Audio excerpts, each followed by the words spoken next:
the prison of the dead. The night was dark and stormy, and the only sound was the howling of the wind. Jake and his friends had decided to explore the old prison that had been closed for decades.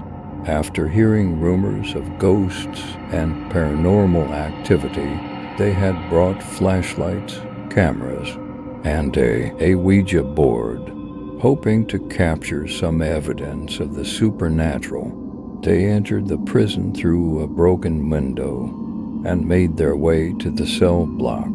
The place was eerie and silent, except for the occasional creaking of metal or dripping of water. The walls were covered with graffiti and the cobwebs until he reached the last cell on the right. He stopped and gasped when he saw a figure sitting on the bed, facing the wall.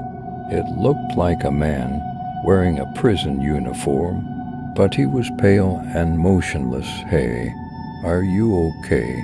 Jake called out, hoping it was just a homeless person or a prankster. The figure did not answer or move.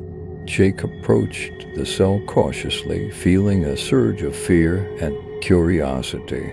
He reached out his hand to touch the bars, when suddenly the figure turned around and stared at him with hollow eyes. It was not a man, but a skeleton with bits of flesh and hair still clinging to its bones. It opened its mouth and let out a blood-curdling scream. Jake screamed too and stumbled backwards. He dropped his flashlight and ran for his life, leaving behind his camera and Ouija board. He did not care about his friends or his evidence. He just wanted to get out of there. He ran through the corridors, looking for an exit. He heard more screams behind him and saw other skeletons emerging from their cells, chasing him with their bony hands. He felt their cold fingers grabbing at his clothes and hair, trying to drag him down. He reached the end of the block and saw a door leading to the outside. He pushed it open with all his strength and ran into the stormy night.